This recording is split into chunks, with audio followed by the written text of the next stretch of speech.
Sean Payton put Nathaniel Hackett on blast recently. That's been all over the place. It's been talked about already. So I honestly wasn't even going to really pay any mind here until I hear recently he's walking those comments back. I suppose to keep a sense of professionalism, but let me get into that real quick. Obviously, with them getting the new job, of course, you gotta have a fair sense of professionalism. I get that. You know what I'm saying? You're a head coach, one of the more esteemed head coaches in NFL history, trying to take shots, I guess, in a sense where it seems like it was a down season overall for him, obviously. But, having that position to where now you have to take over that team.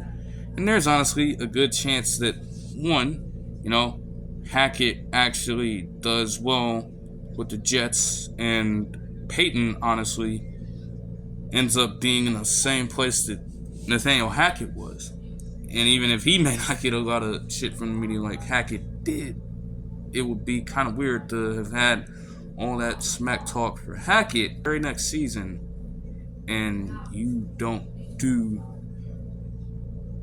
better than expected, or you don't live up to expectations.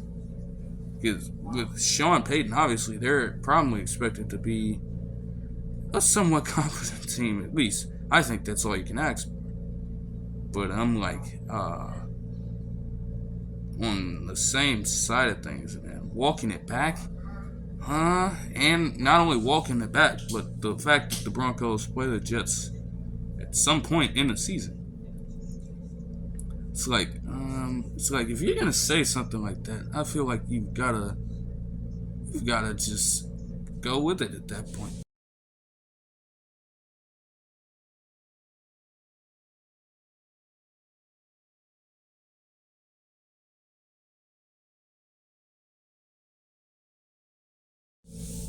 Because it's not even like what he said is just totally out of pocket or anything wild. It's legitimately true.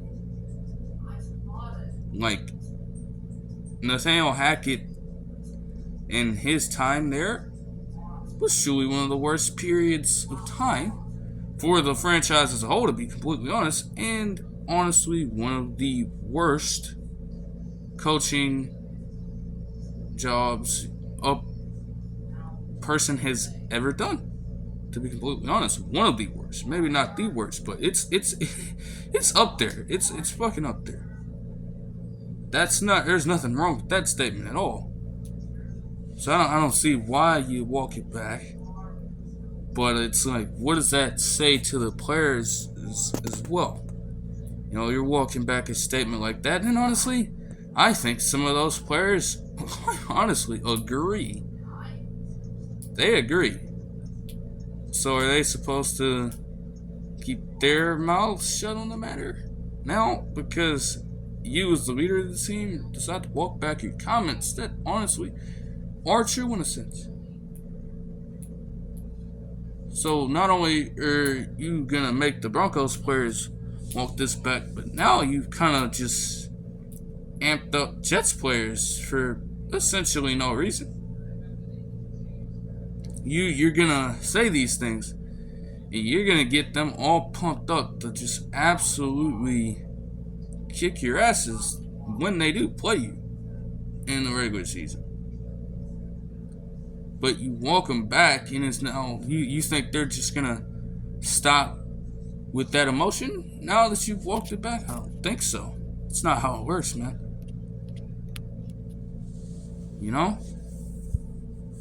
Like it's just I really am lost on how you do that, man. In that sense, if you're gonna walk it back, I mean, like, damn, there just wasn't a point of saying it to begin with. Plus, honestly, I don't even think Hackett is going to worry about responding himself.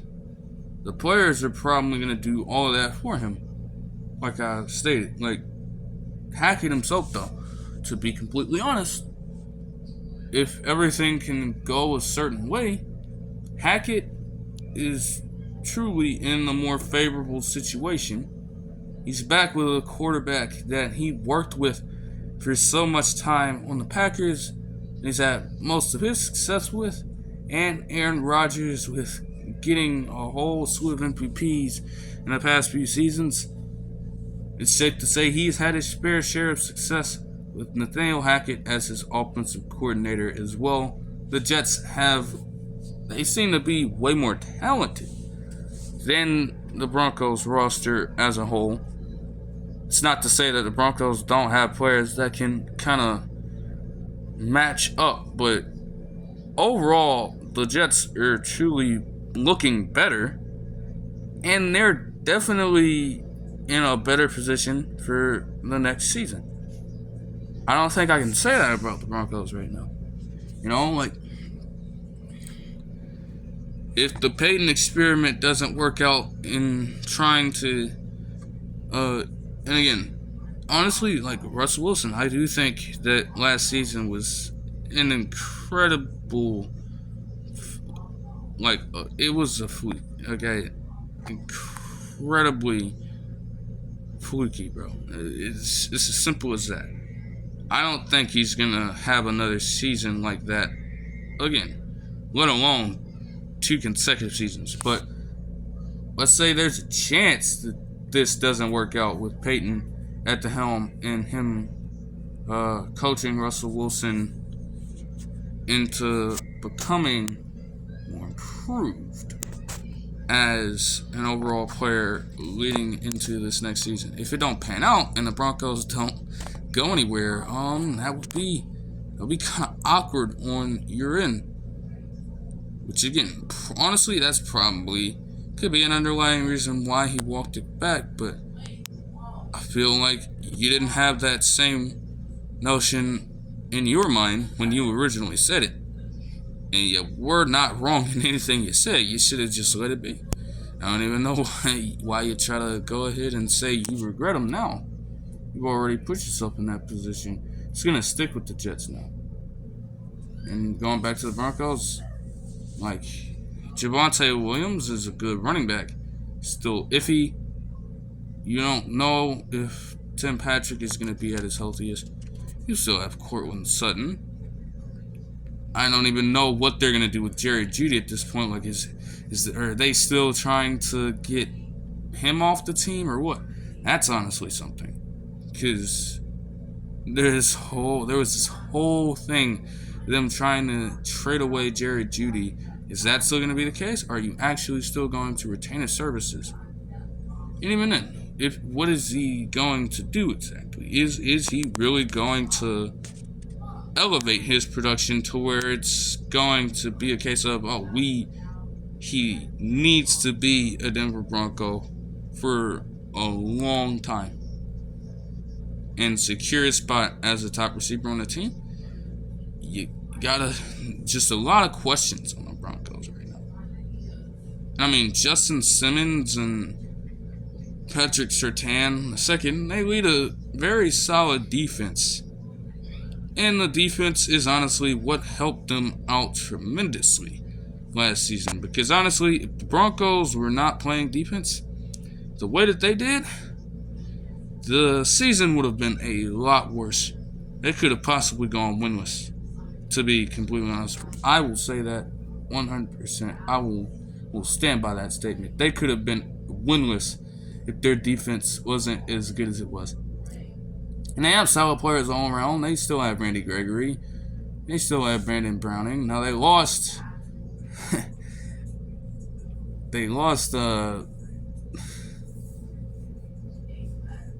Draymond Jones to the Seahawks, of course. Got to throw that in there. But you're very solid overall. But what if they regress? Then what happens? Is the offense really? Are they all there? Are they actually going to step up to where your defense doesn't have to do the carry job it did last season for you to actually get quality wins and, I guess, potentially be a winning team, per se? You're probably not getting in the playoffs with a division consisting of the fucking Chiefs, Chargers. Chiefs and Chargers, honestly. Forget about the Raiders. You have to get past those two teams to even consider yourselves playoff contenders. And let's be honest, you aren't getting past the Chiefs. Chargers just paid Herbert. The Chargers are very stacked themselves. It's going to be hard for them to even compete with that. But the Chiefs are surefire as long as that motherfucker Mahomes is there with Andy Reid and all those guys leading the way.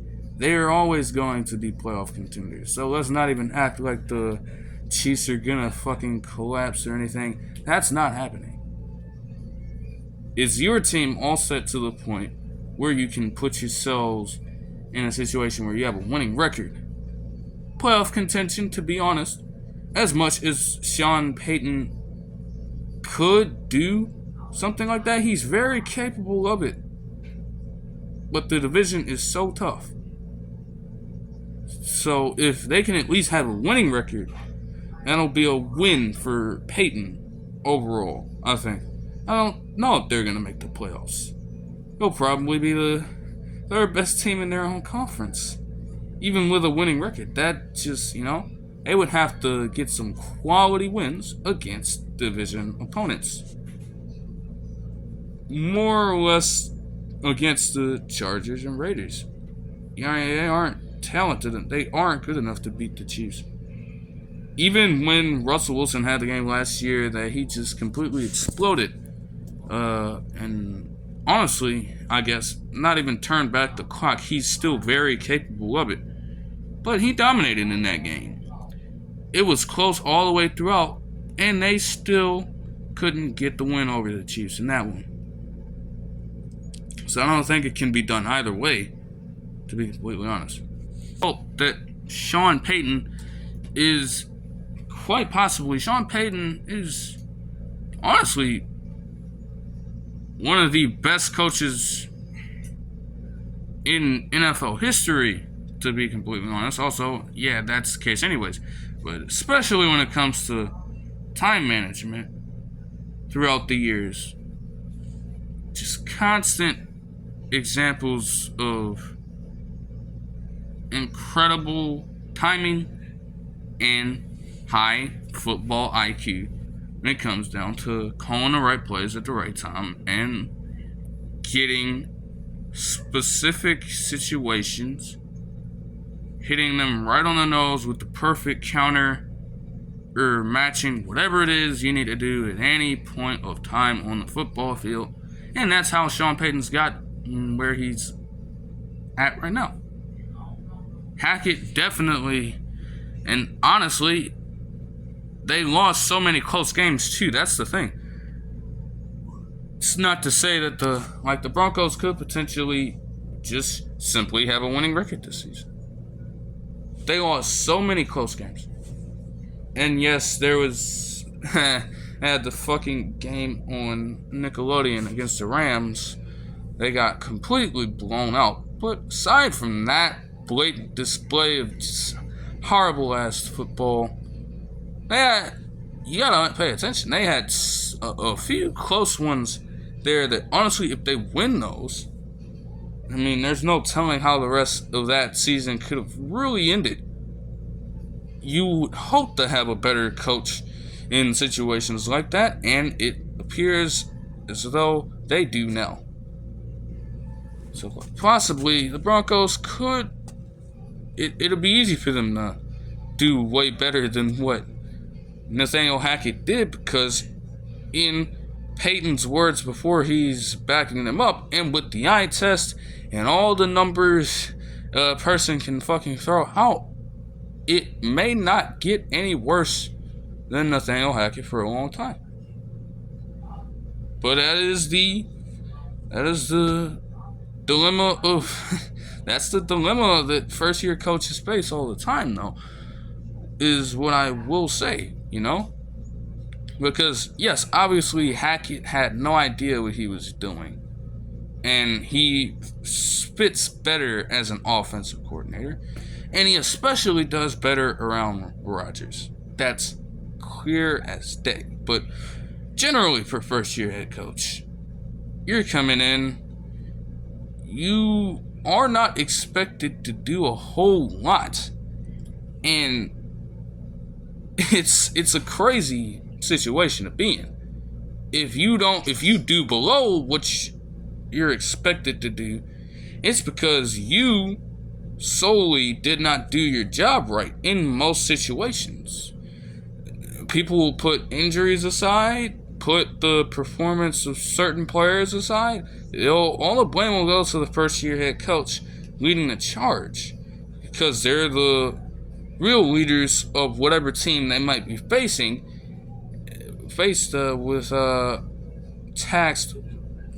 with leading.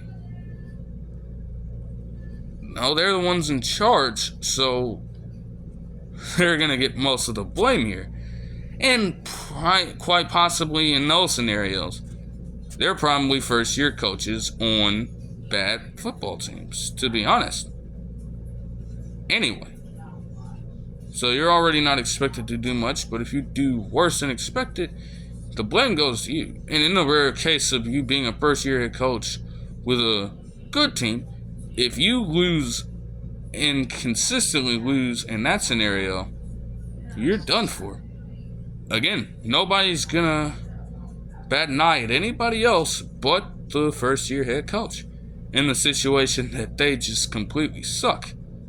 Because a bad season by a good team with a first-year head coach would just be seen as a fluke and would be seen as something that probably doesn't happen if said first-year head coach doesn't step foot in the fucking organization. But if it's a situation where your team is good anyway, and you have a whole bunch of good talent on your team, and the first-year head coach does well, in most situations, unless you've got a really good knack of what you're doing when it comes to coaching football, calling plays, doing exceptionally well in situational football, getting your players in order all through the 53-man roster. If you don't have a situation like that, they're going to look at it as, hey, you just benefited from all the players in the oozing talent on your roster. You didn't have to do anything. It's just a simple situation where you succeeded from the benefit of being surrounded by talent. You yourself didn't do it. Nope. That credit goes to everybody else but you. And if you don't sustain it, it'll just prove those points correct. But it's going to be something to see how Sean Payton does with the Broncos. This is, honestly, it's a bit of it's not entirely an entirely new situation for him. When he started out with the Saints, he's been surrounded with teams like this, and he's eventually led them to success. So, but it's also not back in the early aughts. This is fucking 2023. So things change, mentalities change a lot. They may not be able to replicate that kind of stuff. But hey, football season it's getting closer and closer, and so you just gotta wait till then. Hackett is probably going to benefit from Rodgers. Of course he is. And vice versa. Because honestly, I don't even know. Like the Jets, the AFC East is up for grabs, but you can say that the Jets could potentially be playoff contenders. They could be. Because that's honestly the thing, too. because teams can be in scenarios where they can have be a part of a division that harbors 3 playoff contenders and gets 3 teams in the playoffs.